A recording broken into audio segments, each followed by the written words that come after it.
I forgot to turn the sound on. Hey, guess who? Guess what, idiot? Yeah, we're just talking and you guys couldn't hear us. So let's go back and redo all of that again. Hey, Studio Brain, you're no longer alone in the chat. We've been reading your chats. Yeah, we've been joining you. Then we had a moment where we were saying our November in December podcast. It's our November in December podcast. We reminisced about some commercials. So reminiscing today about Lexus dealerships in December to remember. Saying there's no audio. There's no audio. Oh no. Oh, I know. Wait. Is it? Oh, is it still delayed or? I don't know. Let's see if we have audio. It wouldn't be a Filmmaker IQ podcast without audio. Oh, much better. Oh, there we we go. Sound. Okay, cool. It wouldn't be a Filmmaker IQ without audio issues. That is the name of the game. Again, Joe and I are alone in the studio, and we can't monitor the audio, so we're hoping that it all comes across kind of clear. But anyhow, Lexus dealerships, right? Yeah. Since I was a kid, that stupid song, da na na na na na na na na. It's like, God, they have not given up that song yet. That's true. Sooner or later, that's gonna be included in all the radio ads, all the radio Christmas carols. Anyhow, silliness above. Let's talk about November. What happened in November, Joe? What happened in November? So we were really, really busy in November. That is true. I ended up, there's a Indian casino nearby that our friends work at, and they were working on a big old documentary, and they needed some help, some extra hands on board, and I came in there and worked for them for a while. So I took like half of November just doing that, and it was many hours, so I didn't have much time to do stuff for IQ. However, the good news is it helps fund IQ. Yeah, it keeps it funded. Gives some money to IQ here. So that was one of the big things we were doing, and then now I think we can probably talk about it now. We're hearing Joe through the other mic. So is mine not working? I have no clue. Wait, hello? I don't know. Seems like it's jumping when I'm talking. Oh yeah, you're right.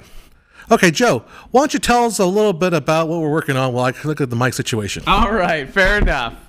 All right, so how much detail do we want to go into? Not terrible. Not terribly amount? All right. So we got some good stuff coming in December. However, some of it won't hit until January.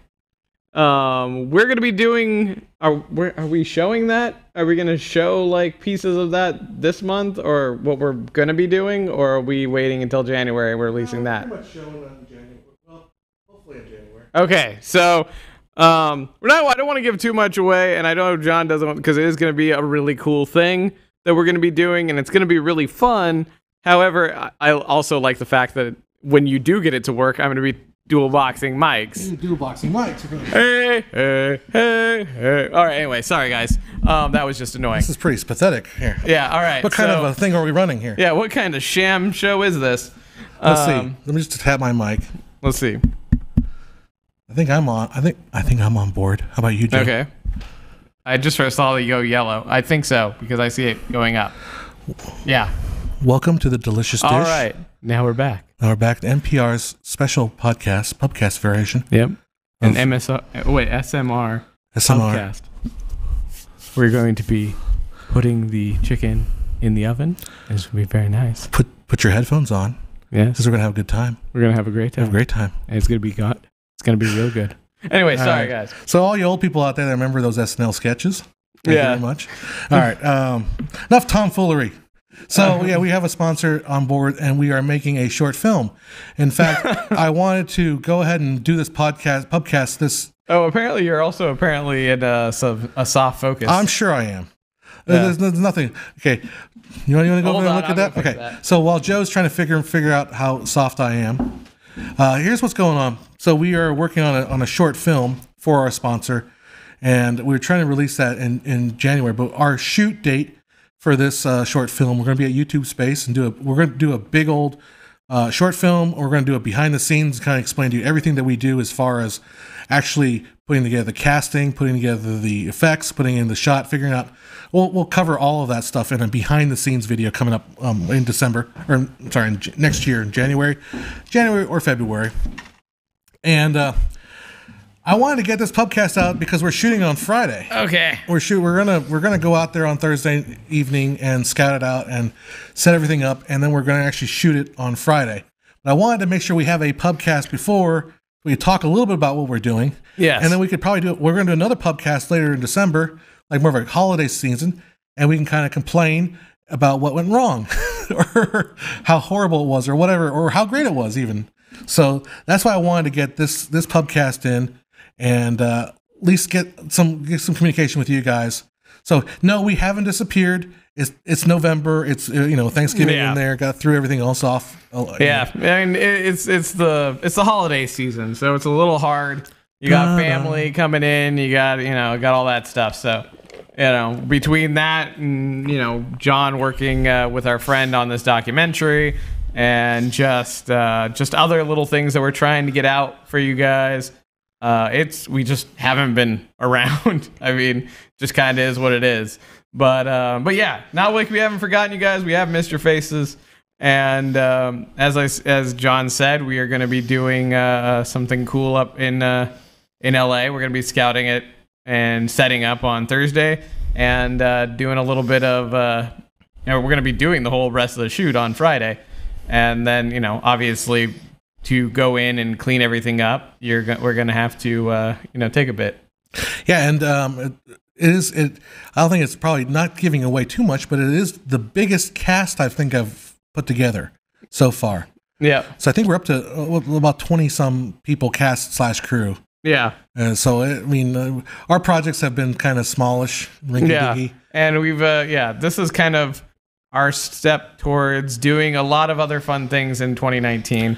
Yeah. So this was kind of our ability to step up and just go like, all right, can we get what we need to get for these other things? And the answer is yeah. We this one was not as pain as we thought it was going to be to set up to get all. We've had a couple of cancellations. Luckily, they've been relatively early. They've given us enough notice that we have not felt pressured. Also, we did, get a few people that are on standby, which is always a good thing to do. I'll tell you, what Joe's alluding to is casting issues, basically. Yes. And that's a big question for a lot of young filmmakers or new filmmakers. Where do I get my cast and crew? Or where do I get my cast? And we will cover that. We will cover how we got our cast, but also strategies when you're dealing with a cast of people you don't know. And sometimes, because this is a one-day shoot, their involvement is not terribly... They're not terribly involved, so you're going to have to expect a lot of cancellations, so you have to plan for that. So that's something we will cover in our behind the scenes. I also notice I'm just like move myself slightly. I should probably your shot. But I should probably raise your shot a little bit too, because yours. Probably a little bit. So while I do you that, want to disappear for a sec? Joe's going to talk to you about the intricacies of quantum mechanics while I go ahead and fix Joe's shot. Because again, we run on a no crew. Yeah, exactly. We were planning on doing this tomorrow, but I was like, hey, I've got time today, and we're basically going to be gone. As I said, we're going to be gone Thursday, Friday. So I was like, I kind of need a break for tomorrow. So we're like, well, let's get it done today. So yes, we kind of put this together after getting lunch and going like, all right, let's get this done. And hey there, Giovanni, welcome. But yeah, so casting wasn't as bad as I thought it was going to be on this one. No, surprise. We pulled some old people back from stuff that you might have seen way back. He showed up in some lessons. I know lessons. That's how far back. That is actually how far back. Because that was the green. If you watched our green screen video, he's the green screen guy. Yeah. Well, I was gonna just let them figure out who it was. Okay, but all right. True. Well, now you know he's in the green screen one.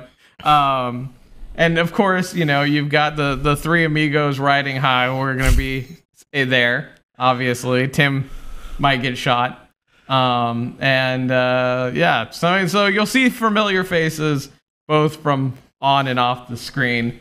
And just remember, we're not actors. We just want to be in our own shit. So speak for yourself. No, I'm just kidding. I'm not. And also it kind of points them in a direction that we want to go. This is a sponsored video. It'll be sponsored by a company, but we do want to, in the future, in at least 2019, approach more of a filmmaking and actually start. Yeah. Now, don't get me wrong. We're going to continue doing some of the content we do, like the dynamic range is a good view. I want to do one on lighting ratios. Yeah, we're going to do science and techie stuff. Yeah, the science and the lessons are still, the histories are still going to be there. But we also want to explore some other routes that we haven't gotten to really pursue, other than in the live the live shows that we kind of got a few views. We enjoyed, but I think we were the only few that enjoyed. I think there was a select few people who enjoyed them. Us being off the cuff, and so now we're going to focus on just the pieces that you guys seem to talk about, which is our skits. So yeah, and then I talk a lot about like how if you want to learn filmmaking, you got to do filmmaking, and sometimes I wonder too if in order to kind of demonstrate filmmaking, you have to demonstrate it, not just talk about concepts, and not just talk about like the high level brainy stuff. Exactly. So that's kind of like in the works. Mm-hmm. I can just talk briefly about what's in store. I've got a chalkboard over there. That's what I'm referencing over there. I do have in preparation a video. We're going to talk about United Artists as a studios video for History of. We're going to be doing a video on trademark, which is why I'm kind of decked out on trademark today. Yep. Because all his IQ glory. Yeah, I'll just mention Lindsay Ellis is a great YouTube channel, does analysis, but she put out a video about trademark and fair use. And I think it paints a little bit of a bleak picture of the way trademark works in the real world. So I didn't want to, as a topic that is a constant question out there. So I did want to cover that, and I'll be covering that in the next few days, actually. Hardut, we would love to go to Bollywood. We just don't have the money at the moment. If we had the funds, you would get a travel. We go to places. Yeah. You want to sponsor it? But also, and someone made a good thing of the kind of doing a video on casting. That'll probably come about at some point. I mean, we did the how to, the independent film and other stuff. So, I mean, like doing that as we kind of get a little bit more. I mean, we've done casting calls and we've done, we've done small stuff, but this is starting to get to the realm of where we kind of see our stuff going. And so this was as John said, this is kind of like the biggest one where we gathered a group. Like before it was a set of maybe 8 real cast members and maybe like 3 or 4 people behind the camera, or like on our side setting up and stuff like that. Emily and My Emily was bigger because it had like 6 main cast members. Yeah, and but this and then Pitch Black was 5 characters. Yeah. And with everyone having speaking roles, and this one has... Well, and Computer Guy, too, was... Yeah, but that was an arcade. Yeah, that was an arcade. Let's not count that one. Sorry, that's fair. Sorry, buddy, we're not going to count yours. Because we didn't direct it, we didn't produce it. We just hung around for the ride. But this one, we're looking at, 4 main characters and, 10 other... 10 extra background, basically. Yeah. 4... But the thing is, casting is a big story, and casting for, like, say, a Tom Cruise movie with millions of dollars behind it is way different than casting for an indie flick that you and I are putting together on weekends. Exactly. And so there's a big realm of what can you talk about as far as casting. Yeah. A lot of people say also get a casting director who can bring in a big star name and stuff like that. Yeah. Again, not necessarily applicable to everything that you do. Yeah. Or everything I think that actually works with that kind of idea is showing, from the independent to the motion picture. Yeah, I something to look into. All the thing is, I can't speak on the very big motion picture. I think exactly. I think I'm going in the red. I want to back off that mic a little bit there. But yeah, so again, the thing that I think bugged me a little bit before was this belief that I had to do everything exactly the way the professionals do it or whatever. Yeah. And you know what? I'm just going to show you guys the way we do it, and it may not necessarily be the best way, and we are kind of also learning in how we do things on the way up, but that's just the way it is, right? How do filmmakers? Oh, interesting. How do filmmakers differ from vloggers like Casey Neistat? Yeah, good question. I mean, that is a very good question. I have no idea how Casey Neistat does that. Yeah, I mean, the thing is he? Because all of his stuff has essentially a budget. It has. Lots of preparation and then depending on what he's doing and setup. But yeah, I would assume he has somebody that he basically tells what he wants to do in one of his vlogs, and they kind of go through and set everything up for him, and then he kind of strolls in and reacts basically. So a good example is that everyone talks about that triangle, the good, fast, cheap triangle. Yeah. So either pick 2. So if you want to do a daily blog and you want it to be good and it has to be fast. So it can't be cheap. So you need to be hiring somebody. Yeah. Or if you want to do a good blog for cheap, you can't do it fast. Right. Yep. So let's face it, there's no way around it. No matter how talented you are, you just cannot get beyond that basic economic fact. Yeah. So how Casey Neistat does that, he's got to have an editing crew. Yeah, and probably a video crew. I know that what's his other face? Gary Vaynerchuk. Because you can kind of see his crew at work. Yeah. Because he's surrounded by people that the Gary V brand. Yeah. And they're with him with a camera, and Gary just his running crew. He just sits around and he talks, says something brilliant, and then goes to have a meeting, and these guys put together the video itself. Yeah, exactly. And then you can actually see the gears at work on his videos. Any advice for someone getting to special effects CGI as a computer science graduate? Nice. This is more kind of your realm because you got back into it recently, like in this last year. Yeah. So check out. We were just talking about. Check out Captain Disillusion's. Blender definitely. talk. It's a little cornball for my taste, but that's Captain Disillusion. That's his style, and he sells it real well. But he was talking about how he got into Blender and how he took Blender to the next to kind of learning how to do it and use it for his own projects. Blender would be something that I would love to learn how to use, but I'm kind of old and stuck in my ways with 3D Studio Max. It's just so easy for me to go to 3D Studio Max and do the thing. I wish I had time. Like, I wish I had like 3 or 4 days a week just to sit around and goof around on the computer. Goof around on it, yeah. And that's the kind of thing you want to. It's like there's so many things you like to sit there and do, but you're just like, I can't. If you want time to goof around, you're gonna probably end up playing like a game or something. Yeah, or play a game or even just sitting there feeling like guilty. It's like, I do need to finish this one thing. You know what I mean? So somebody says that Casey Neistat has no crew and he does it as solo. Man, maybe he does. Yeah. I don't know.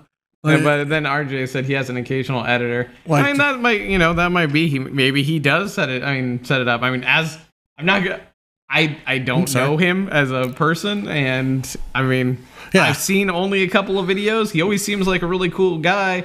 But yeah, I mean, it's just it's hard being a one-man crew in anything. Yeah. So I mean, there might be people back there that you don't see. And maybe not. Maybe he has kind of prioritized enough that he just knows exactly what he's going to do, and it's very straightforward. He has to do very minimal editing and very few takes. And hey, if he does, fantastic. I can't even nail like a paragraph without like 7 freaking tries. So I mean, if he's doing it, like, good on him. And for me, like, I don't talk well off the cuff. And if I want to talk about a subject, if I talk off the cuff, I'm just gonna. My phone's still on. If I talk, it's just going nuts. If I talk off the cuff, my phone goes off. Yeah, I have to edit that part out. Yeah, exactly. So for me, like, I couldn't do a vlog because I would have to script out every single vlog, and that takes about a day because I want to think about what I want to say, and it's like, well, there's no way for me to cut that quickly.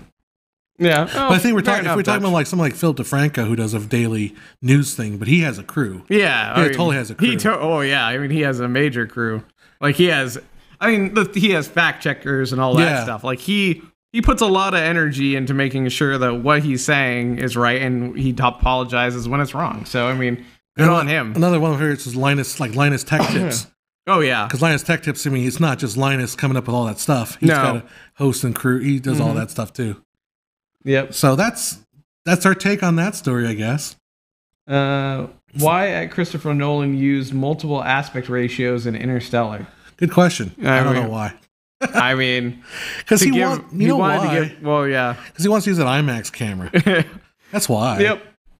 I honestly don't like the switching aspect ratios. I think it's kind of just like I was watching when I watched what's the name of that last movie, Dunkirk. Yeah, and you saw that up at the 70 millimeter, 70 millimeter, yeah. And it would switch between IMAX 4:3 kind of 4-ish 3, to the widescreen whenever there was drama. When Kenneth Branagh was on screen, it was the scope widescreen, and everything else was IMAX. Yeah, and it was kind of like, shoot, I just realized we switched. So yeah, as much as I like Nolan and a lot of things, that's one thing I wish he wouldn't do is switch aspect ratios. Yeah, exactly. Kind of bugs me. That's just me. Yep. Let's see. Did 7? I'm not sure what an IBC video is. I don't know. One day with a shooter and edited them yourself. Hey, that's awesome. Cool. I mean, it seems like you've got some stuff to do there. Well, I mean, I also want to be kind of careful in what's it called in advocating people do this, because it's actually hurt a lot of people. I think it's been talked about on like Philip DeFranco's show before, that vloggers who do like this every single day vlogging get to the point where they burn themselves out. Yeah. Bad. Yep. So I mean, it's and you see it, you're seeing it more because not just vloggers, but streamers as well. Because I mean, their life is essentially in front of the camera, same as YouTube, and at least there's some editing with YouTube vlogs if you say something you don't mean, or even just like say something that could be taken out of context. You can at least edit it. However, streamers can't do that because it's essentially when you say something, you say something.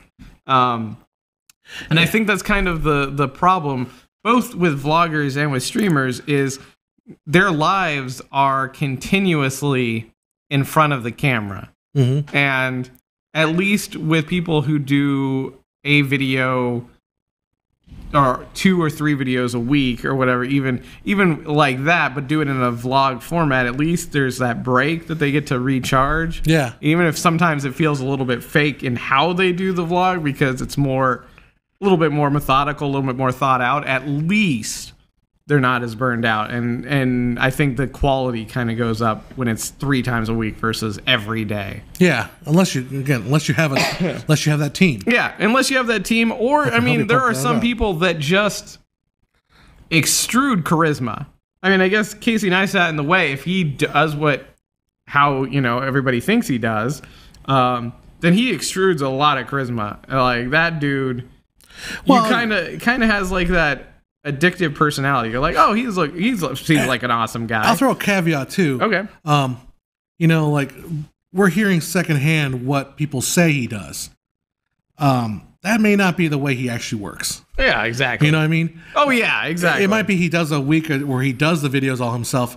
People are saying that he does bring in editors here occasionally. Yeah. So, the problem with Hollywood, and this is not just Casey Neistat's thing, but anything you read about Hollywood entertainment is put out there purposely. Oh, okay. IBC is the same as NAB. Okay. Yeah. Hey, by the way, Dutch Video Shooter, do I know you on Facebook? Because I think I know who you are. I don't want to dox you, I guess, in the middle of our stream. Quick question. Do you think a movie musical would be too ambitious a project for a beginning filmmaker?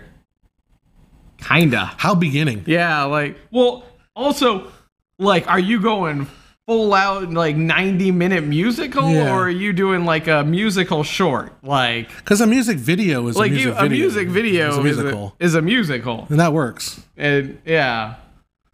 So I mean that's kind of one of those things where does it weigh in? And there more factors are necessary. Yeah, and also ask the question: do you have the ability to record and edit the music? Yeah, well, I mean, because at that point you're also are you writing the music? Is a friend writing the music? Who's performing it? Who's performing it? Do you know singers? Who's mastering the music? Exactly. So there's just adds another layer of complexity to it. Would love to hear at Filmmaker IQ's lesson on VR filmmaking. Okay. We took a VR class. Yeah, let's talk about this. And I wish we had the footage for it, but I don't think I do somewhere. Do you somewhere? It's nothing. But it's not footage. Stitched, but I mean... That's stitched, but it's nothing. Oh, is it? It's just nothing footage. Yeah. I mean, it would be something that would be entertaining just as... Because, you can see, it's nothing footage. We were running around with this VR... camera, and we kind of realized it's not really our thing. For what it is. Really. I mean, we've goofed around with VR stuff before, but I mean, the problem with it is you have to be looking the right way to catch things. If you make some important thing happen in the background, is it cool for maybe fun horror things? Actually, no. I don't. It's horrible for horror. Is it? I haven't really. For horror, you know why it sucks for horror? What's that? Because it's not 24 frames a second. I'm not being facetious. It's because when you do VR, it has to be 60. Yeah, it has to be 60. Yeah, exactly. You don't want 24. Yeah, because it's But then everything looks cheap. Yeah, that's and true. Fake. Remember that? Was it you who showed me the one that was in a bunker? Yeah, and it was the zombies that looked super horrible. Yeah, and it was nothing. And horror, the acting just comes off worse than. Oh, the acting was terrible. Yeah, it's horrible. It's sad. And the thing about horror, the horror genre is you see the knife coming through the. You can't do that in VR. Yeah, there's a knife over there, and it's just just some dude. Or they go through the stitch line. Like, and then all of a sudden the arm bends in some weird ass direction, and you're like, did that dude just break his arm? Oh no, he went through the stitch line. And what's the most annoying thing was, okay, so YouTube was pushing this VR thing for a while. Yeah, which is why we went. Yeah, which why I went and see what's the whole story about. And they made all this horror, like a horror dungeon and all that stuff, and scary house in their YouTube space, and they wanted that to was shoot the haunting one, right? Yeah, they wanted to shoot VR Goosebump. stuff. That was like when Goosebumps had come out. So they wanted you to do this, and they're showing these movies that are made. And one of the movies that they were showing was called like a security guard, and you were supposed to be watching like these cameras on the screen, and they're showing you like different parts of the facility where people are getting murdered, and then they put like screens behind you. Yeah, and so you had to like turn around and look. And YouTube's like, make sure you use all of your 360 so that way you get all the stuff out there. And I'm thinking like, I want to watch a movie. I don't want to be constantly. Yeah, I don't want to constantly be twisting my head. What the hell's back there? Yeah, what's going on? It's annoying. Yep. Anyhow, so that is our take on VR. If you want to sponsor the VR show, the VR show would end up being us confused as hell and like, complaining like old people. Yeah. Why the heck is the VR? VR is not the thing. But yeah, I mean, the fact that it has to, it sucks all the cinematic nature of. I actually like this. Twig said one though that has been prevalent, I guess, for us, or well, for you more so than me. But a problem I face with choosing my own hours when I work is ruining my sleep pattern and never switching off. Yeah. Do you guys have any evidence / problems with that? Oh, yes.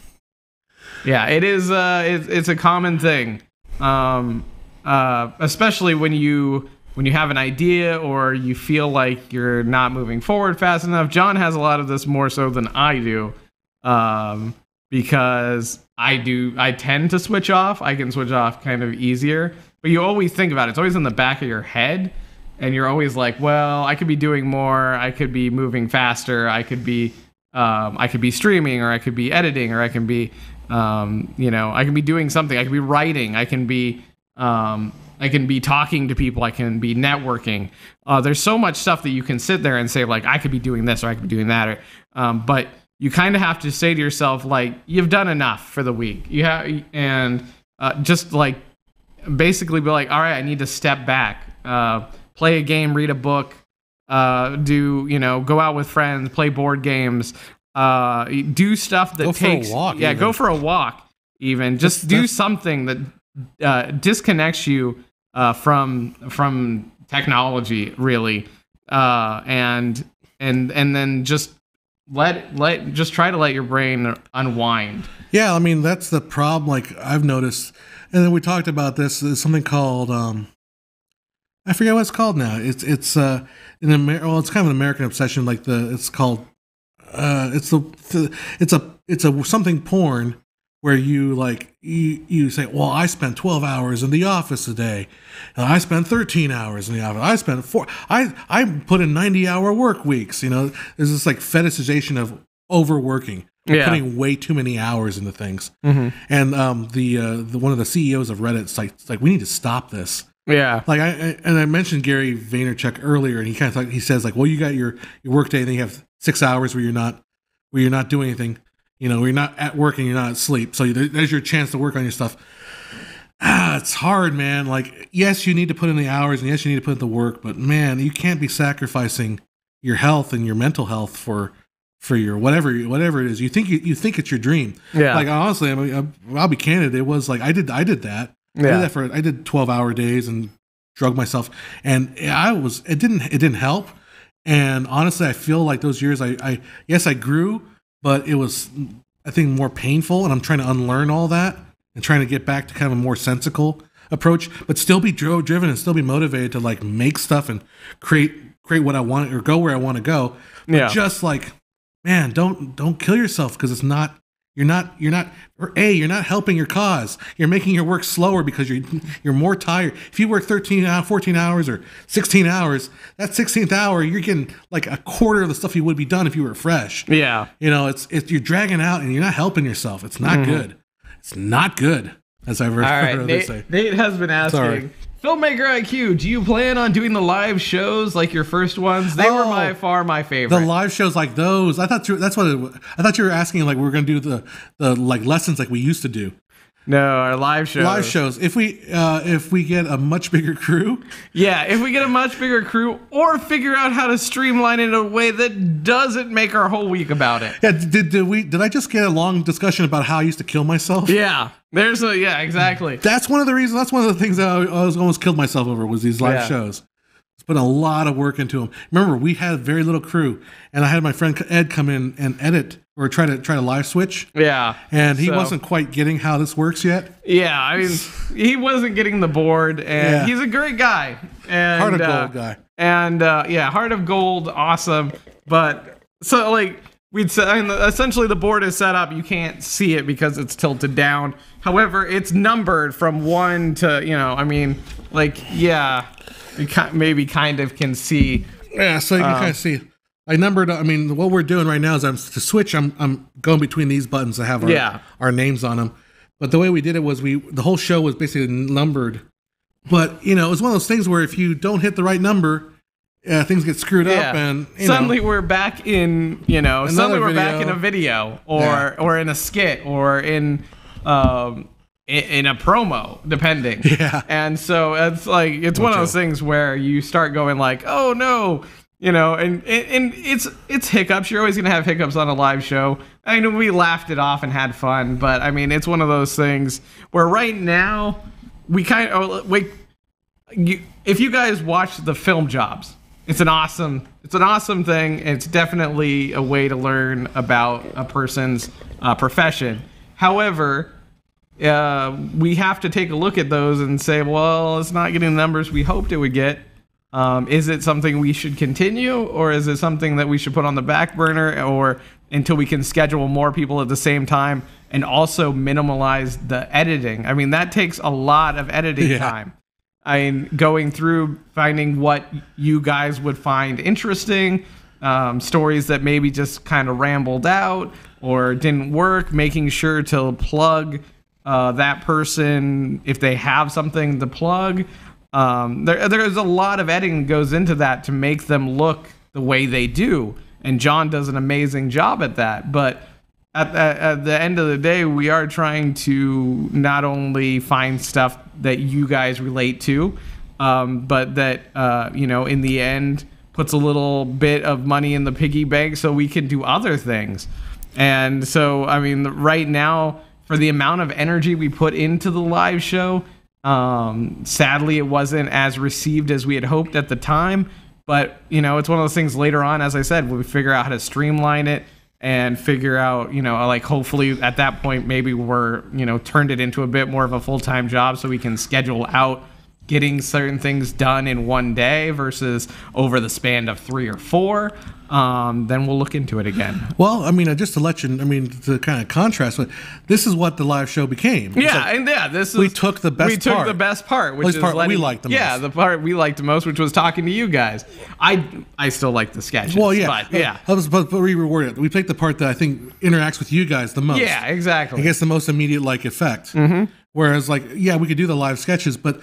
Man, why don't we just do the live? And that's kind of what we're doing. That's what we're doing. Is we've separated the sketches into what will be a later thing, and now we've got the live show, which is essentially getting to converse with you guys, and kind of chit chat about random things. And we can do more with those sketches too. Yeah, and we can do more and get stuff. Like one of the things I worry about is as we collect all these lessons that I create. I don't want to get to the point where it's like, well, you need an advanced degree to kind of follow along with what the heck we're talking about. No, that's I don't know if you guys ever watched PBS Space Time. I used to watch that show a lot, but then they get into the point where it's like I can't follow after 5 minutes of or 2 minutes of the show. It just gets to I need to be watching so many other episodes that I can't keep up. But so anyways, what I'm saying is. Going forward, we still have to have content for new people. Yeah, exactly. So we're not gonna get so far advanced that we can't be accessible at least. Exactly. And the one thing that I was talking to John about is the idea of sketches showing not only being a point, a new point for newer people to kind of find us. It's also showing, the 180 rule or whatever it may be in that one. So you guys can see applied versions of what we're talking about. And so not only does it have a application or a physical showing of the application, but at the same time, you guys get to see how we do it, and then we have the behind the scenes stuff as well. So I think going forth with that, we'll have a lot more content off of like a short that we do than we would in, say, the live show. And Studio Brain, just to respond to your comment there, yeah, definitely. If your friends ask if you're fine, but you're not fine, and you want to tell them, but you can't because they wouldn't understand. Sorry, it just came to mind. Yeah, man, that's like reality. I think what's I found, at least when talking to Joe or talking to my friends, is you think they won't understand. Yeah, you think that's in your own head though. Like if I tell Joe, hey man, I'm not doing good, he understands, or like. Even though I might think, well, you don't understand what I'm going. No, dude. Yeah. Your friends understand. Exactly. Everyone understands. We're all human at the end of the day. I mean, they may not relate to the situation, but they'll understand. Like, that's the thing. I mean, it helps that me and John do kind of similar things. So it's like, oh, I've got this in my head. It's like, yeah, okay, I understand that. I've been in a similar slump, or I've been in a similar feeling. But I mean, the thing is, you just if they're interested in listening, just put it out there. I mean, the worst that can happen is maybe they don't understand it as well as you hoped. However, they are at least speaking it is cathartic. Yeah, you have spoken it, you've put it out into the ether, and you've articulated it in a way that your own ears can hear your voice. So maybe you can find something to help you that maybe they can't always point you in the right direction, but at that point, saying it, maybe you can point yourself in the right direction, and they can help sharpen that idea. And sometimes, just talking it out, if your friend doesn't understand it, well, explain it to your friend. And maybe in that process of explaining it, you'll understand it better. Exactly. And you'll kind of grasp it better and put it in its own context better. Yep. This show is becoming the John and Joe therapy hour. Yeah. Hey, why not? We're going to go back to our NPR voices in a little bit. Yeah, no, what we need is sweater vests. But what we got to do, because I didn't do it there up front. We need a Filmmaker IQ sweater vest. Plug patreon.filmmakeriq.com or patreon.com/filmmakeriq. Become a patron. We have a couple new A team members. Great guys for jumping on board. I'm sorry November didn't have a whole lot, but we're going to have a ton in December, or at least 2 or 3 videos in December. Yeah. And we're working on the big shorts, and 2019 is going to be a fantastic year. Yeah, I was hoping to do one short before the new year, but we're just not going to have time. But we'll might do it for something else funny, like as a Which one are you talking about? Joke. The Christmas drive. Oh yeah, we could do the. I don't know if we can pull it off though. We'll think about it. Check out filmmakeriq.com. Go to the site because I'm paying for it. The site because I'm paying for it. And I'm not.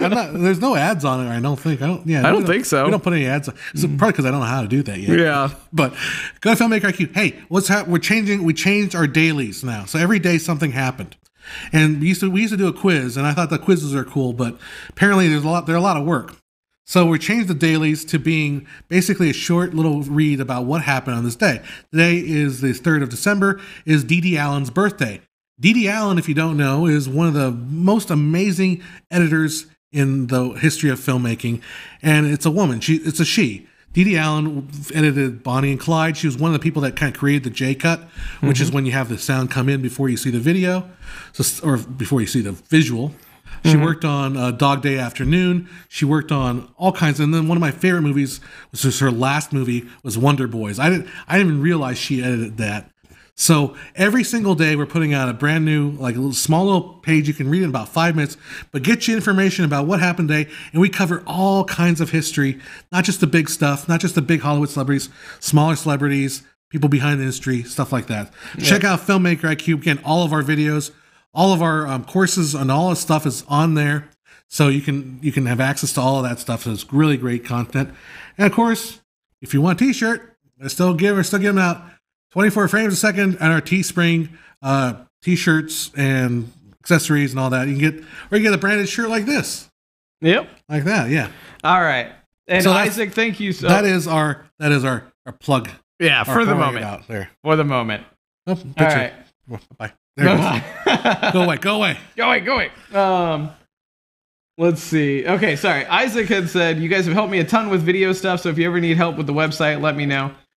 Never know, may take you up on that offer. We will take you up on that offer. Yeah, I would contact the Filmmaker IQ. Yeah, let's go. Just hit me up on. Oh yeah, and there's another thing I didn't mention. If you are a filmmaker and you want to write about how you make your films, I have had a lot of people contact me, and I really love to hear how you make your film. Yeah, that's true. So, what's his name? Hockey guy. Wayne Johnson had. Yeah, there you go. For Apocalypse Now. Apocalypse. Had Marina just wrote one recently about how she writes her films. Nick Kroll, I believe, showed us his behind the scenes. He actually got in a helicopter and shot some stuff. I saw that one. Yeah, so yeah, if you're a filmmaker and you want to write about how you make your films, I'm looking for stories. I don't want to hear marketing crap. I want to hear how you make your film, where you get your ideas. Consider going to Filmmaker IQ and then send me an email there saying I want to write for it. And also, if you want to write dailies, because they're fun to write too, let me know, because we are always looking for people to pitch in on that stuff. All right. Also, Stacy said, I love your teaching/presentations, John, and I hope to find time to watch the older videos of yours that I've missed. Good. Her quick question is 422 on a GH5 versus 420 on an XT3. Do you know if the difference is significant enough in consideration of broadcast delivery standards? Okay, good question. Broadcast delivery standards, you need to actually look at the broadcaster specifications.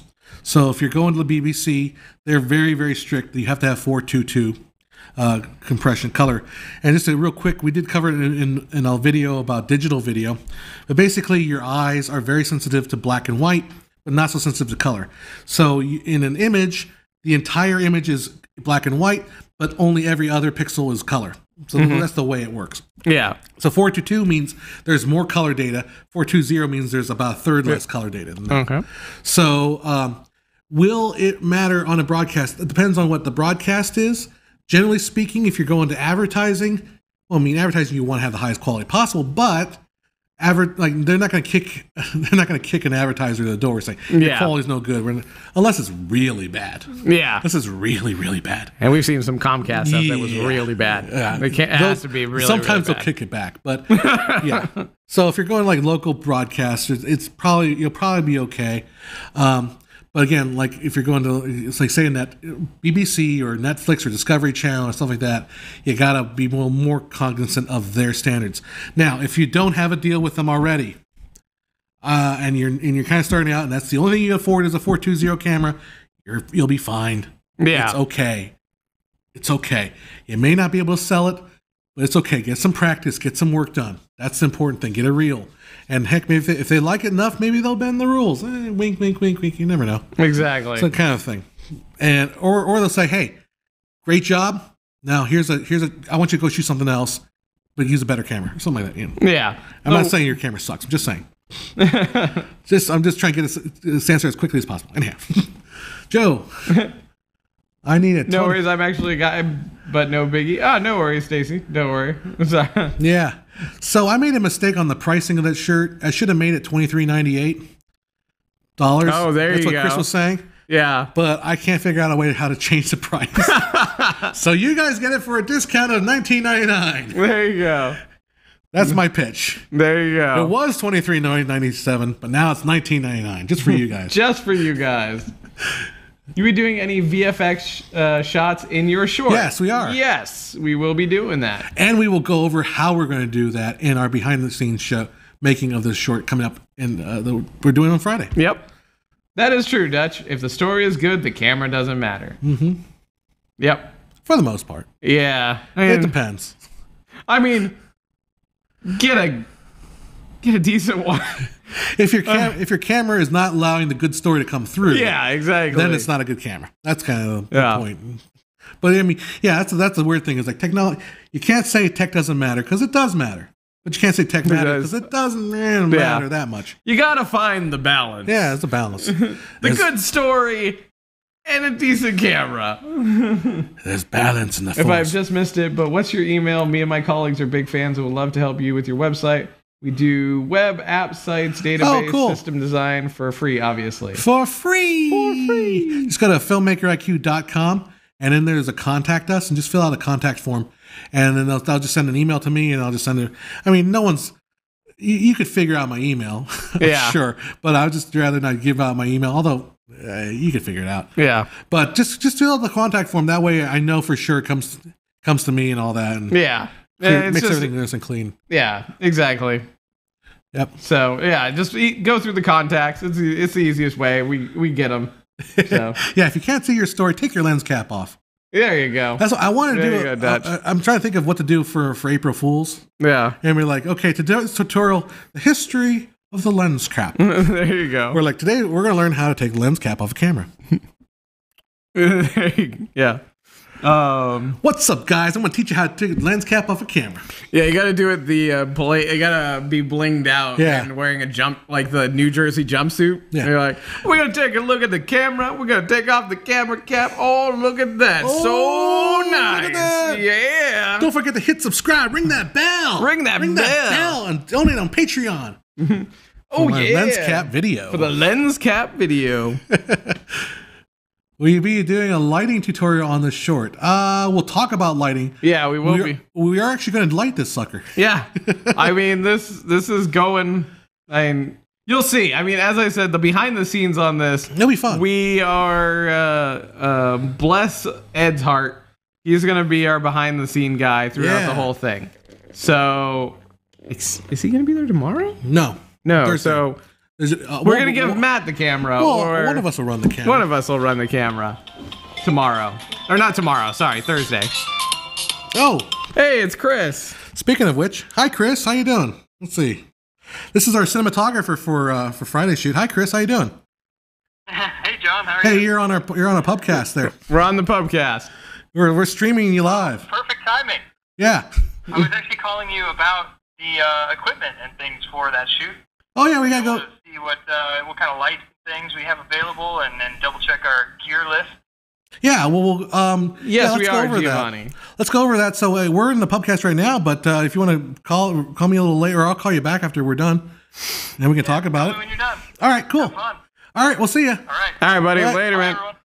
Bye bye. So Chris is our gonna be a cinematographer, and he was in the other video, the YouTube space video we did. He was in the YouTube space one. How a director direct. Did he? I feel like he was here for one of the Pubcasts, or was no, it was one of the one of the live shows. He did. He was part of the live show. Yeah. His live show. Yeah, he was on one of the live shows. If you want to see what Chris looks like, if you go back and watch our How a Director Blocks a Scene, he's the guy with the big beard. Yeah. Yeah, he's the lumberjack. He still has the beard. It's hard to imagine him without the beard anymore. I don't remember what he looks like without the beard. Yeah. Before my time.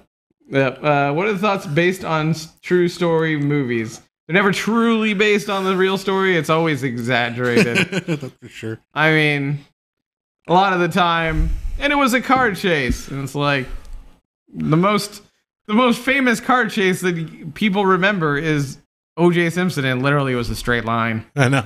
Like on a freeway. And it wasn't even that fast. It was like 40 miles an hour on the freeway in a Bronco. Based on a true story. Yeah, exactly. I never saw because didn't they do an O.J. Simpson thing where it was I'm sure they did. There's a whole show about FX? it. Yeah, it was like, Cuba Gooding Jr. played him, I think.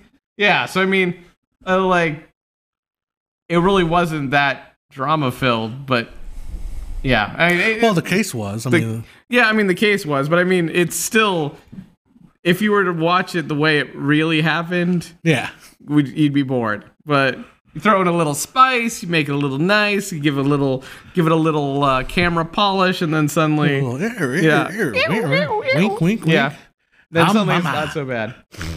Yeah, Blues Brothers car chase. There you go. I love that car chase.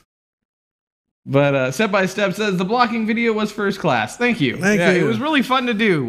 We went in there with some ideas, and then we kind of played around with it, and it came out fun. And it was a good day. So I got to talk about that a little bit. People keep saying like, well, the girl's awfully young to be a sergeant or whatever it is.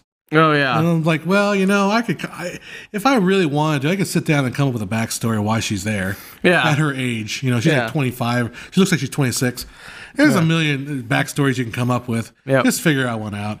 She was a genius in college. Or she rose in the ranks as a take no guff kind of lady. Or it's a small town and the one died. And there was only other person that qualified. No offense, but the picture and it looked like Seattle, to be perfectly honest. I don't know what it looked like. You remember that dreary?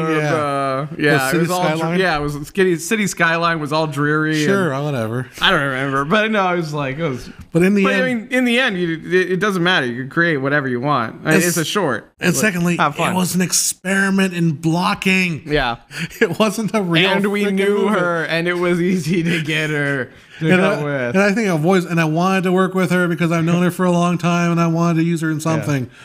Yeah. In a world gone mad, Nate's film. All right, I don't know. Nate's film tutorials where two middle-aged men talk about movies.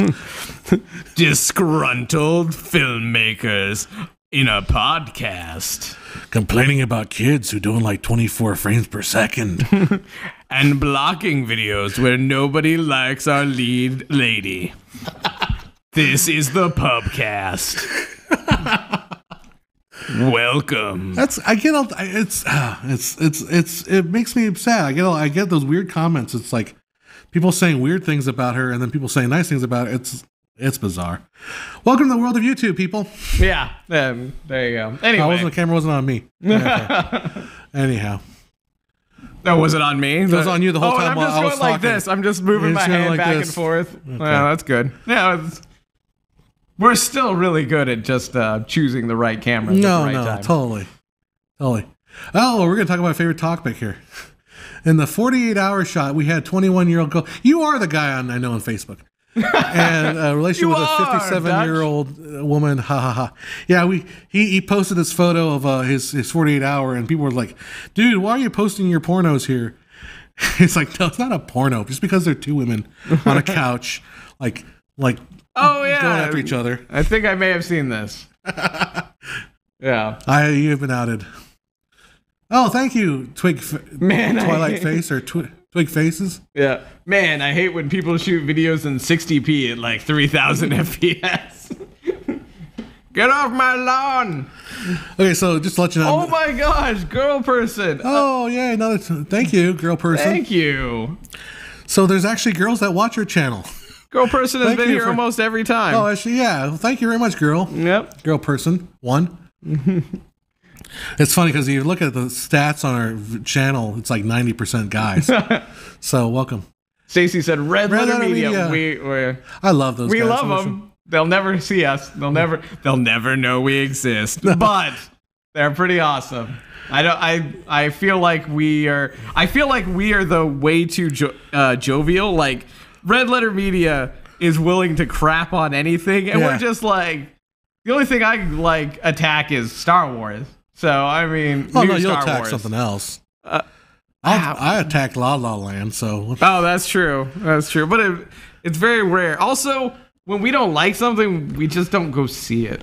Like we don't talk like about there was it the Slender Man movie, and people were like, "Oh my gosh, Slender Man! It was so bad." And I'm like, I don't know. I didn't see it.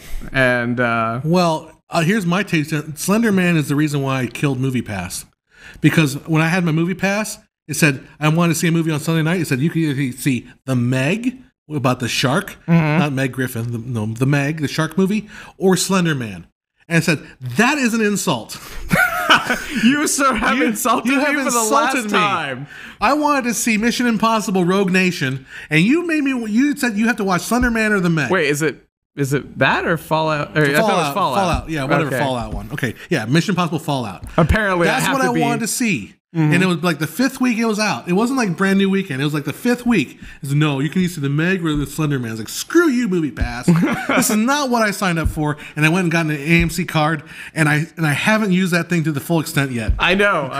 It's so bad. I'm gonna watch the Star Wars Holiday Special again. That's what we should watch. Oh, there you go. That we should put that on and make you watch that. It is terrible. I've think seen parts you've seen of it. it. I've Yeah. seen parts of it. I haven't seen the whole thing. Yeah. Because then we find out Chewie had a wife that whole time that he totally ditched Solo. They ditched, yeah. Yeah. It was like, oh, you have a wife, Chewie? Grrr. Oh, you don't like being at home, so you're touring the galaxy with me for like 40 years? Grrr. That's it. Hey, Brandon's back. Hey, Brandon. What's up, Brandon? What's going on? Yeah, You're gainfully employed. Oh, Congratulations. Sweet.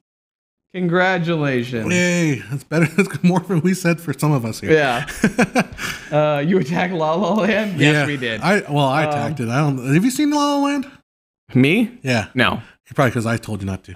Yeah. Well, I It's not your kind of movie. It's not. No, I like musicals. It's just none of it appealed to me whatsoever. Yeah. Like, it's like, oh, I mean, you loved Willy Wonka and the Chocolate Factory, and it's not really a musical, but it more of a musical than La La Land was. Yeah. If you've ever viewed, I mean, just like because, dude, like it was. I wonder. Gene Wilder just busting out like freaking song. You know what I realized the other day too? Because you haven't seen Star Is Born yet, have you? The new one? No, I actually want to see that. I just haven't. So everything I loved about the part of La La Land that I loved is A Star Is Born. Okay. Because it's all about two people in the entertainment industry that are having different trajectories in their careers. Yeah. Like the girls going up and the guys going down. Yeah. Like, so it has Sam Elliott. How can you go wrong? Well, Sam Elliott's awesome. Yeah, I mean. But that was the best part of La La Land, of seeing like his career kind of sag and her career shoot off. Yeah. That tension. That would have been good. But they didn't spend much time on that because that was like a third of the movie. Yeah. So the crap was like, oh, look at LA, how cute it is over here. LA sucks. Anyhow. But Star Is Born. Yeah. Really good. And I have to say, what is his name? The dude that played the main character. Bradley Cooper. Bradley Cooper. That dude is pretty awesome. That dude is impressive as shit, man. Like, I learned how to play the guitar, and then I got some singing lessons. Oh yeah. And I then listened to voice recordings of Sam Elliott, so I could have a similar dialect as him, so it sounds like we're brothers. And you're like, yeah. And then in the process shit. of learning how to sing, I dropped my voice down an octave. Yeah. I was like, holy crap, sir. And Lady Gaga's like, well, I don't like it when people in movies pretend to sing. So Bradley Cooper's like, okay, well, I guess I have to learn how to sing. Yeah. And then just nails it. Oh, yeah. Straight out. And he directed it, too. Yep. On top of all that, he directed. So Bradley Cooper, if you're watching the show, please give me a call. Yeah, I mean, hey. And we'll hang out. I don't know. I'll do some laundry for you. Or I'll drive you around town. I know how LA sucks. I mean, I've seen the movie La La Land. So I know how horrible traffic is in LA. The Greatest Showman. Yeah. Have you seen that one yet? I did see it. Okay, so what do you think about it? It was all right. That's how I feel like if we could have one of these every year for 10 years, we might get a good one. Yeah. But that was not a good one. No. That was just like... And that was, again, one of those things of, hey, let's put some movie magic on Barnum's life. He is totally not the fucking scumbag that in this movie. Yeah. And for some reason, just randomly, what is that one dude from High School Musical? I know what you're talking about. What's his face? The good-looking guy. Zac Efron. Yeah, Efron, yeah. Just random story in the middle that didn't really feel like it fit. Yeah, and then it doesn't really make sense. And then the whole thing with Jenny Lynn and Barnum was not real. Yeah, they weren't at all interested in each other because she was married. Yeah, he was married, and he only wanted her for the money. Yeah, exactly. Jenny Lynn was making a ton load of money. Then Jenny Lynn realized, hey, why am I giving this clown a cut of my money? Yeah, when I can just go around and get more money and give it to my charities. Yeah, exactly. But I will say this about that movie is it does have a couple really good sequences, like that Zac Efron and the flying trapeze thing that he does with her.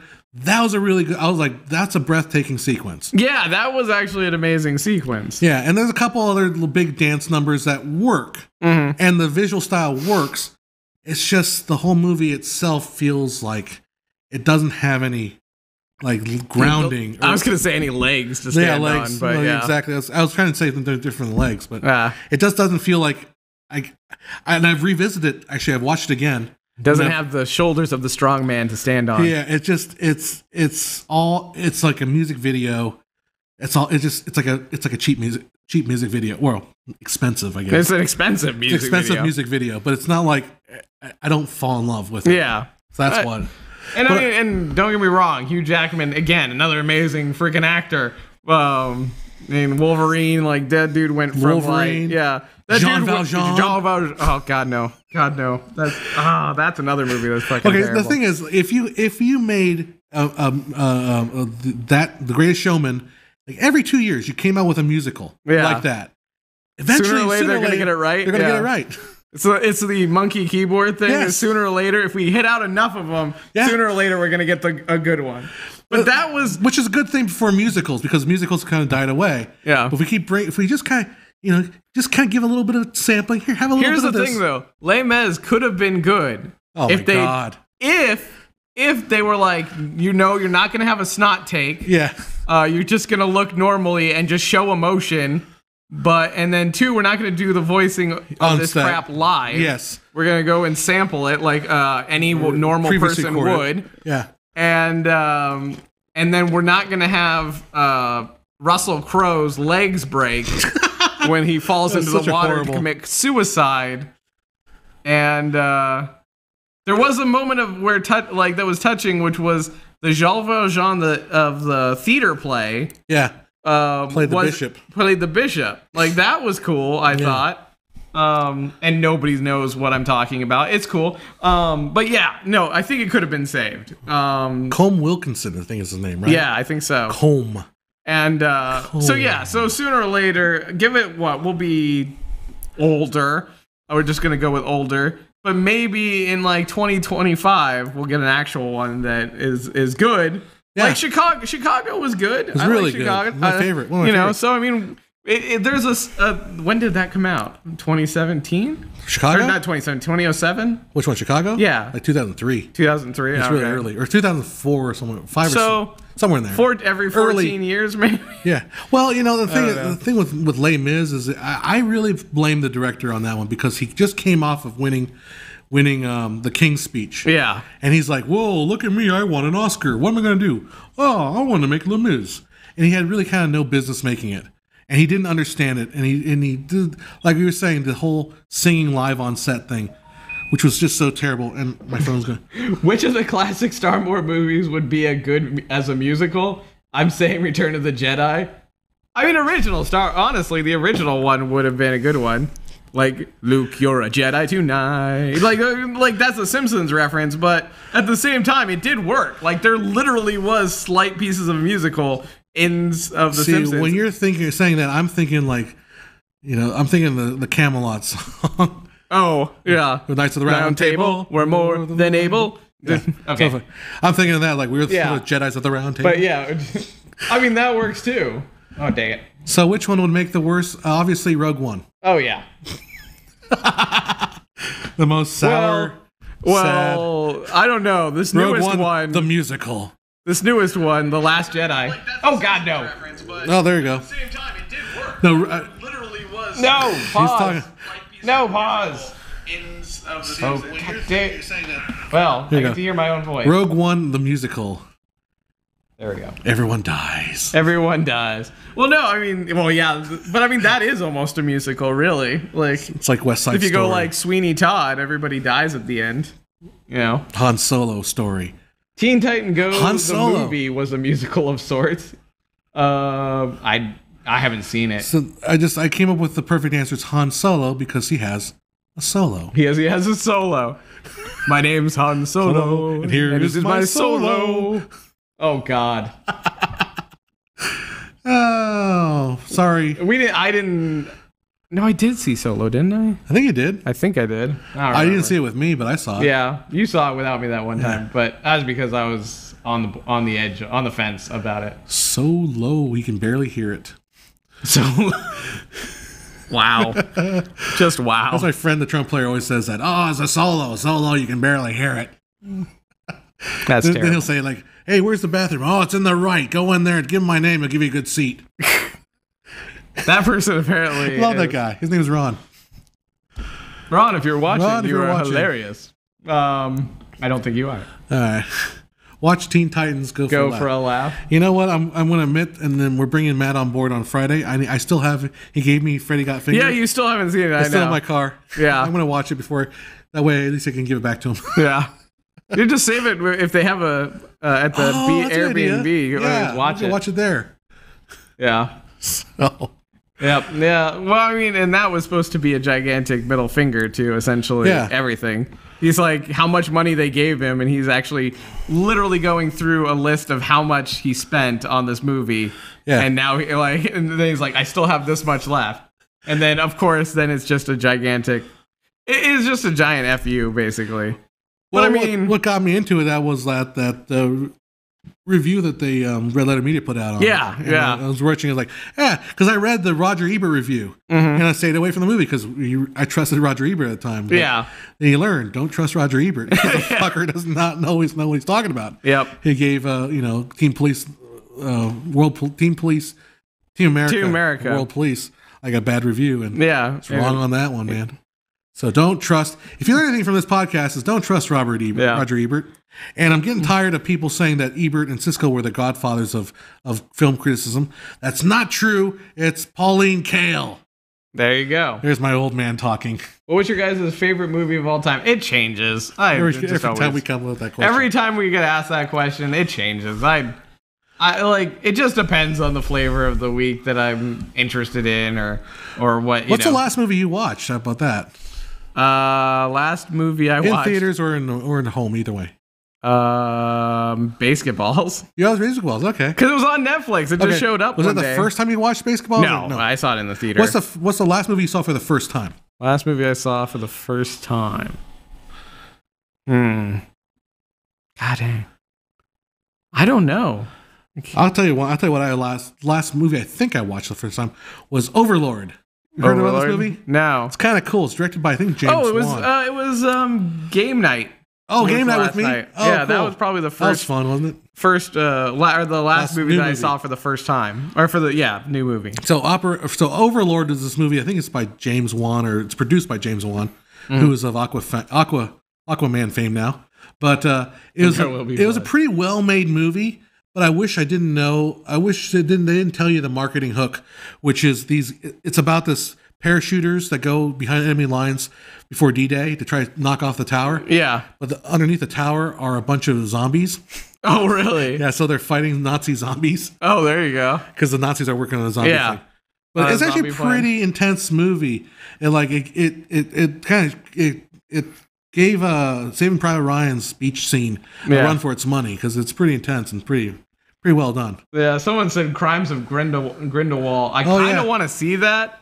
I'm not into the Harry universe. Yeah, you're not into the Harry Potter universe. Yeah, but like I want to see it more because, like, as always, there's some kind of controversy with it.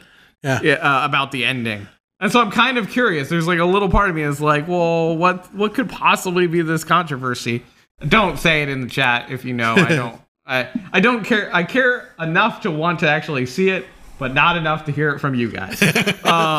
That's what we think of you. That's what we think. No, I'm just kidding. That's what we think of you. Just don't be a spoiler. Don't give me a spoiler movie. And I know.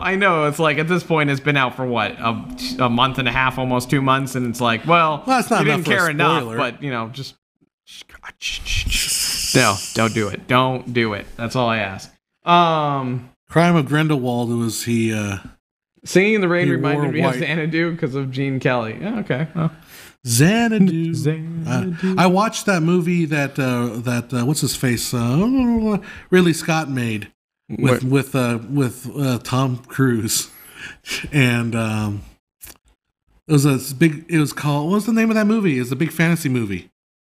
Tom Cruise is in it, and The Dark Crystal. Dark Crystal, yeah. And I was like, this movie is weird. Yeah, it is weird. It is completely and utterly didn't weird. Totally get into it, and I kind of fell asleep toward the last half. It was getting late, so yeah. But it was beautiful, for God's sakes. I mean, the kind of work they did on that production design is. What insane. about Kubrick? Oh, I mean, you always got Kubrick, but I don't think there's anything I've seen. Or I gotta go back and watch Kubrick. I gotta watch like his first movie, and I gotta watch Barry Lyndon still. I've still seen Barry Lyndon. But I don't know. Sometimes you ever get a situation where like I want to watch a movie, but I don't want to watch something that's too heavy. Have you seen the trailer for Artemis? Yay, novels are coming back. Steve. Artemis? Steven, I haven't seen it. I don't think I have. How many Artemises? Because I'm confused. Because Artemis is Ready Player One. She's in that movie. She's but I think this actual title of the movie is Artemis. But is it a different character? No, yeah, it's probably. It has nothing to do with Ready. Is there an Player Artemis? The guy that wrote the Man on Mars, the guy that left on Mars. What was the movie name of the movie with Matt Damon when we left him on Mars?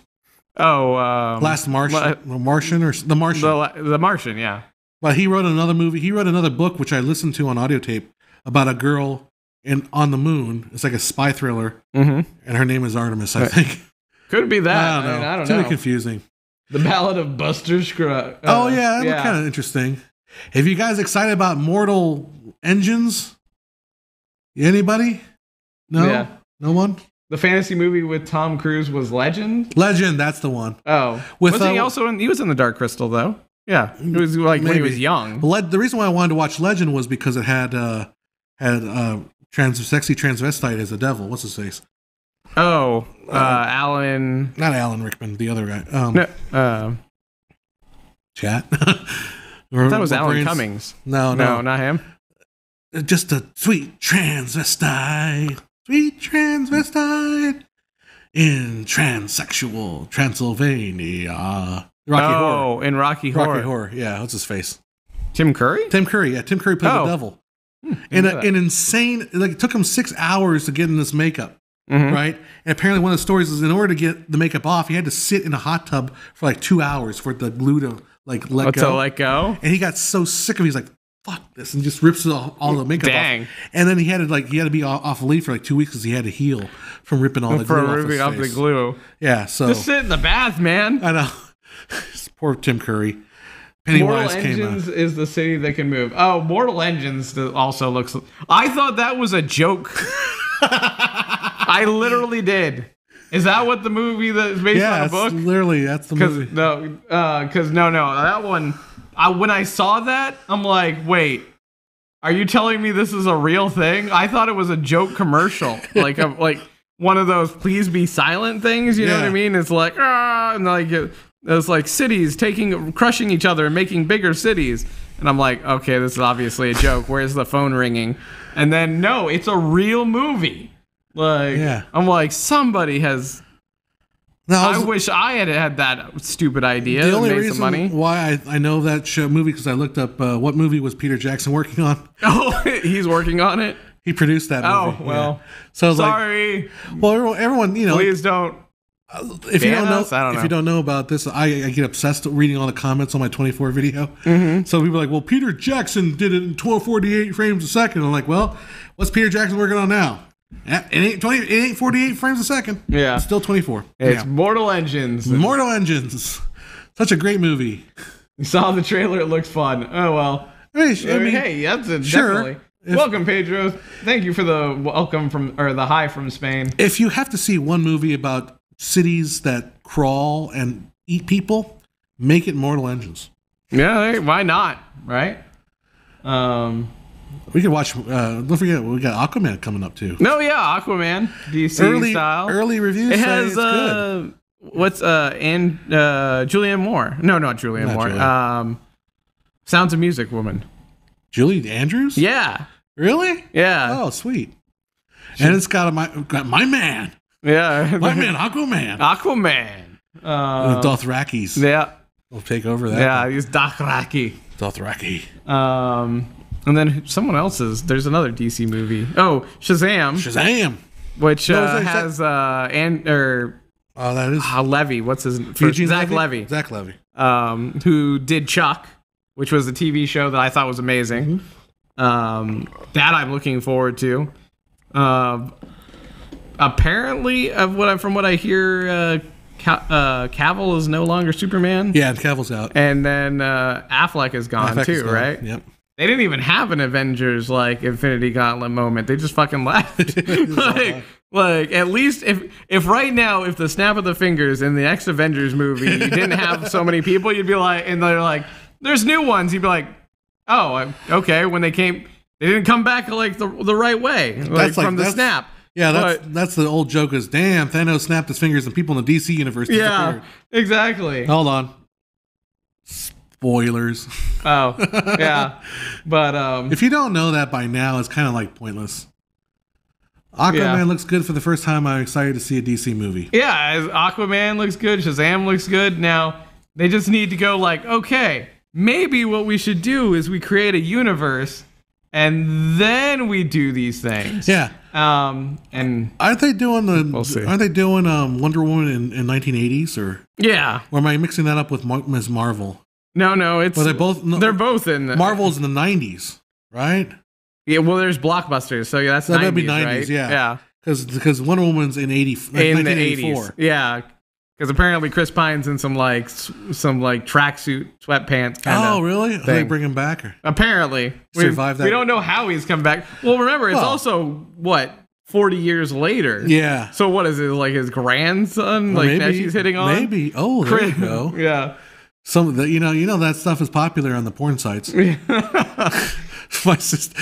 Hey, I mean, Gal Gadot looks pretty hot, so I mean, whatever. She's like, I used to boogie with your granddad. He's like, all right, whatever. He taught me the ways of love in a boat. Love in a boat. While we're traveling to London. Yep. Stuff in Aquaman looks cool because they have actual water on the set. Oh yeah, there you go. Good.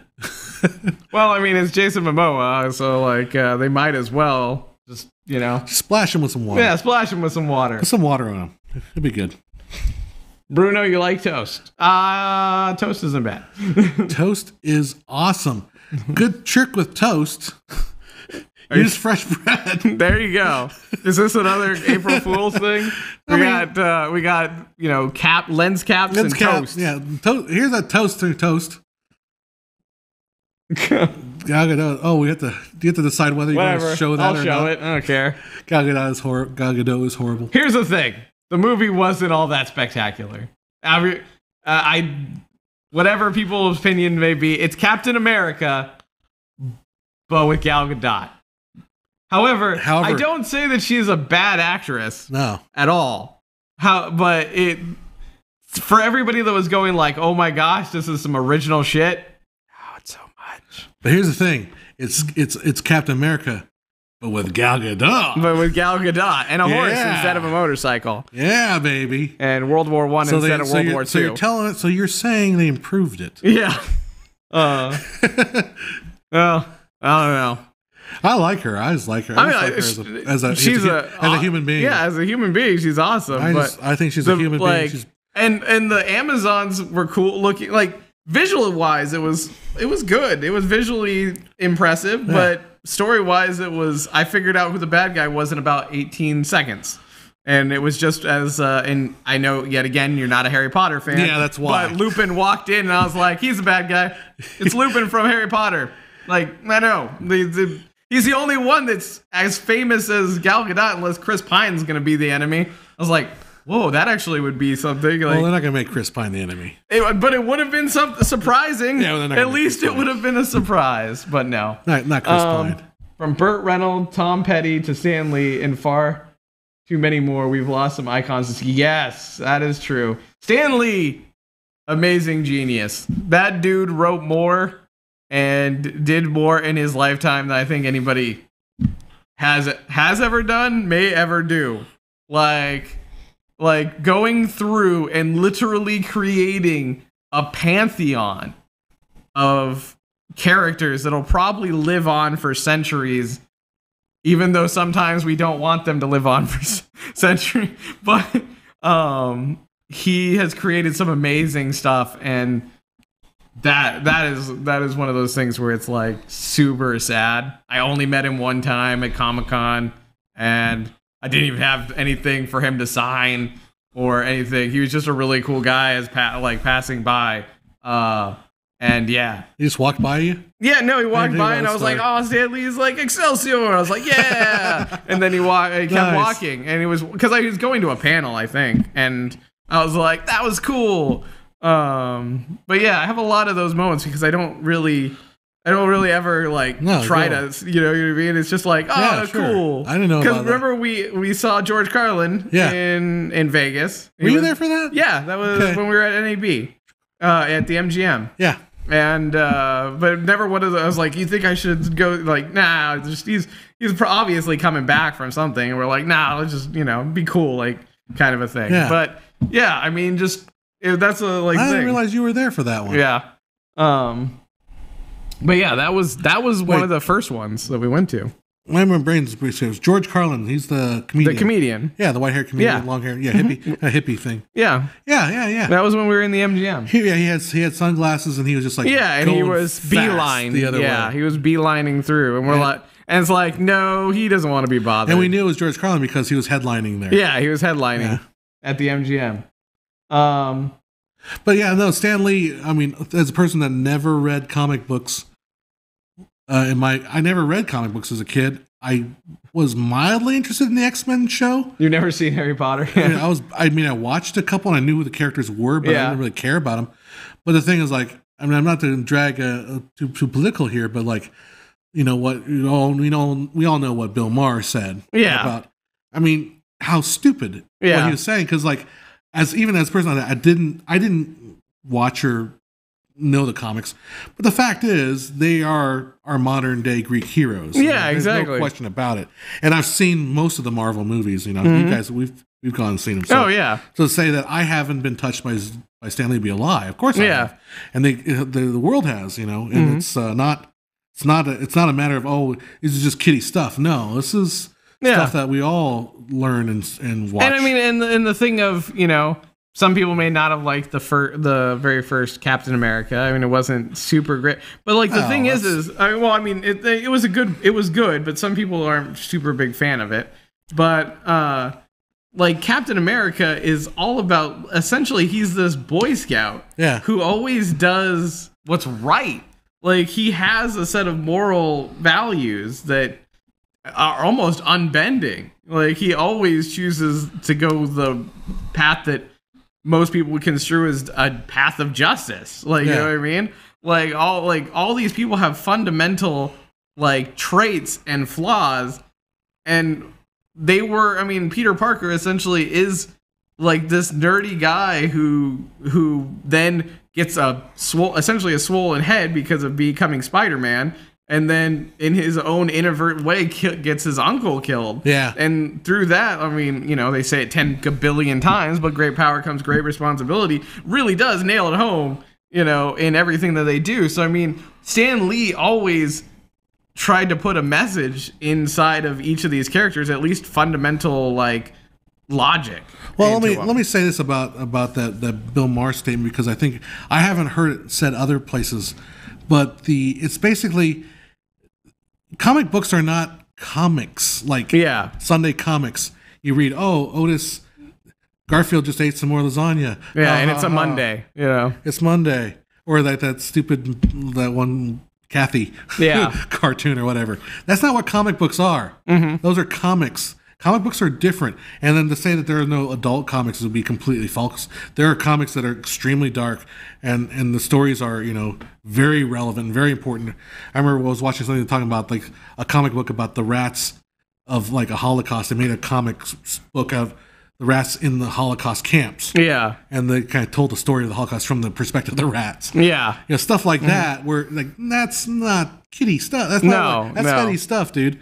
So, and then of course, another person I watched was saying that, and you go to places like Japan is where comic books are absolutely like a acceptable form of media for all ages to read. Yeah. So to look down on a particular form of media like comic books is silly. It's like saying, well, man, movies suck because movies are for idiots. Yeah. Only smart people only read books. They don't look at movies.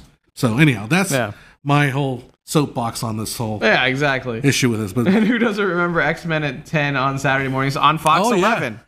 Well, Fox 11 for us in Southern California, LA market. But yeah, I watched that. I never got into it, but I know all the characters' names, kind of. Yeah. I know Cyclops. I know what's her name. Poor Cyclops. That's the one thing. The one guy got screwed over. The one guy who gets continually screwed over in everything, because he always, like in all the movies and all that stuff, he always gets played as like the huge douche nozzle. Yeah. But he was just the leader guy who just always tried to do what was right. Like, you know, and we made so many movies about Wolverine, the bad boy. Yeah, and then Wolverine was always like, I'm super cool, and then it's like, Cyclops, what a nerd. It's like, wait a minute, wait, the guy who's supposed to be the leader of the X-Men, like, you turned into like the nerd character in this. Yeah, and it's like, but these are supposed to be outcast people anyway, who are, you know, trying to do good. And you just made him like the super nerd who gets crapped on. Like, dang it, man. Now, in the new one, aren't they bringing? It's not Rogue. It's the other one, right? Oh, Jean Grey. Jean Grey. Yeah, seems like Jean Grey has always been, because I remember in the show she was powerful, but she wasn't like the end of the universe. Yeah, that was always the thing. And it's hard to show it in movie. In a cartoon, essentially, Jean Grey starts off and her powers are slowly ramping up. She doesn't really understand why they're ramping up. And then all of a sudden, it's the release of like the Phoenix. Okay. Which is like the Phoenix Saga and all that stuff. However, in every movie, she just goes from 0 to like super overpowered in like 17 minutes. And like that's the end of Apocalypse. Is she just goes freaking Phoenix. What isn't the end of? Okay. I didn't see Apocalypse, but I watched part of it, but I didn't understand what the hell's going on. So but doesn't she also doesn't she also kill off everybody at the end of X-Men 3? Yeah. Well, she doesn't kill off everybody. Well, she starts to kill off everybody, and then Wolverine goes, "I love you," and and then stabs her and kills her. But I remember the cartoon never being that dark with her character. Yeah. It just seems like the movies just take it to the X level with her. Anyhow, I don't know anything about There's two different things on that. Dark Phoenix it's in the movies it's her alter ego. In the comics, it's a celestial being. Yeah. Well, it depends on the reboot, as always with everything. Bunch of nerds. That's the part that's hard about it. In episode 5A, I see you playing the skeleton. You strike the each consecutive rib twice, although the same tone is being produced. Yeah. Are we some kind of like morons or something? Yeah. All right. But anyway, yeah. Points to those that get that reference. All right. Yeah. Anyway, what are we talking about? Isaac Hayes? Where's Isaac Hayes? Way back, Isaac Hayes, who doesn't remember X-Men at 10. Oh, yeah, no, that was what we were talking about. Oh, I'm sorry, I can't see from here. Judge said Isaac Hayes. A Polish filmmaker passed away. Oh, yeah. When he got a Lifetime Achievement Award. Wow, that sucks. That's like a bad time. So many different comic versions. I know, Isaac, that's the problem. If you had to die before or after getting a Lifetime Award, I'd rather die after getting the Lifetime Achievement Award. I got my Lifetime Achievement Award. Yeah. It was like, my life is over. That sucks. That's what your Lifetime Achievement means. Yeah. Some people think somebody knows something. Somebody knows someone. I got my Lifetime Achievement Award. Oh. Yeah. Well, time to go. Means the time is up. But actually, probably our time should be up. Yeah, We're at about an hour and a half. Yeah, we're 6 o'clock. We've had a very interesting set of conversations, but it was fun. Hopefully, everybody enjoyed that. Sorry if we went a little too comic-y at the end, but we're nerds. Booky. Yeah, we're nerds, and one of us has never read a comic book. Yeah, yeah. One's a comic. Or a video comic. But you don't own You don't own a lot of comic books. I do. You do? Where are they? I own 175. Oh, then where you didn't put them in? They were in that big white, like that big white box that I have. Oh, okay. I also have some original Dungeons and Dragons comics. Oh, cool. Because Joe moved recently, and so that's why I was asking. Like, I didn't notice. Yeah. But then again, I didn't help you move. So. No, you didn't. You were working at Pachanga. Yeah. So that was why. Yeah. But you borrowed my van. But I borrowed the van. And it worked out quite well. You left the Harry Potter books. Oh, yeah. All the Harry Potter books. I got to go through that. And you also left the poster for one of our films we did. Oh yeah, I left that for you because I couldn't. Cool. I really don't have the spot to put it right now. All right. You're not going to offend me by not keeping it up, posting it up. but yeah, Harry Potter books, and I've got. I see that you've got the Hitchhiker's Guide to the Universe in there. Oh yeah, which I have a copy of that myself. So yeah, 2 of those. What else do I have in there? Hitchhiker Guide to the Universe is an interesting. If you want to talk about movies and TV shows and books and radio programs. And probably the problem is they never get past the first one. They never do. No, like they never go into like there was the BBC version, then there was the the BBC movie. So the first thing was the radio program. I want to say right. Mm-hmm. Then it became a TV show. Yeah, it was a BBC short series. Yeah, which actually is one of the better ones. Like the radio program or the TV one, the original TV show. Yeah, the original. Yeah, I saw that one. Was actually an amazing one. But then only after that did it become a book. Yeah. So then it became a book, and then it became a TV series, or it became a couple series of books. Yeah, a couple, because then the other 2 came out. Yeah, which is essentially a story in there about the many lives of a squirrel that continues to die to Arthur. Okay. And yeah, because remember the scene where there's the whale and the potted plant? Yeah. That is the reincarnation of the squirrel that he keeps killing. Okay. So like you don't know that in the very first book, but this squirrel has essentially a shrine to Arthur about killing Arthur that continues to go through. It is the most bizarre stuff. But yeah, because he winds up getting trapped on the Earth, waiting for it to catch up. Because I know the first book covers like the building of the computer and all that, and then the actual building of the Earth as a supercomputer. Spoilers. But and then the second book starts. I think it's the. Sorry, guys, we're now debating. We're nerding this. Yeah. The second book goes into the restaurant at the end of the universe, right? Yeah, that's where it starts. Now there are a few shows that kind of incorporate that concept, but that's it. That's it. After that, it's like no man's land. Yeah, as far as like actual adaptations from the books themselves. Anyway, fun stories, guys. Fun story about fun stories. Nerding it out on Hitchhiker's Guide to the Galaxy. Which, if you haven't seen the BBC version, go see it. It's actually if you haven't seen the BBC version, there's 2 BBC versions. There's 2 BBC versions. You can watch the 60s I like the version. First one. I like the second one too, but that was Arthur Dent, the guy that played Jim from The Office. Yeah. The British version of The Office, that is. Well, that's the movie. Why did I just accidentally lose it? Where'd it go? Oh, there it is. Yeah, click on that. Martin Freeman. But who was in the second BBC version? Was it Martin Freeman as well?